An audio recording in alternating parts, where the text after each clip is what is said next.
గంధానం ఆలోచిస్తాను. అరే ఎండ పడుతుంది కదా, ఎండ గురించి ఒక పాట పాడ బుద్ధి అవుతుంది. పాడు పాడు.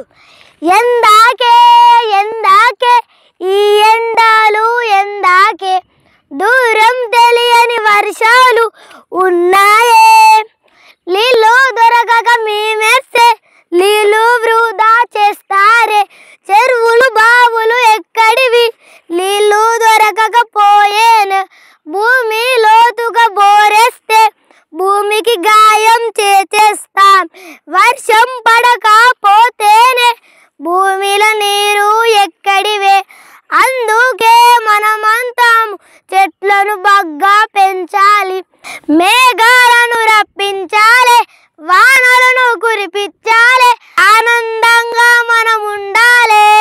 ఏ స్వామి చెవు దగ్గర పెట్టుకొని అయ్యా, చెవు దగ్గర పెట్టుకొని నీటిని వృధా చేయకు, నీ బతుకు నాగం చేసుకోకు.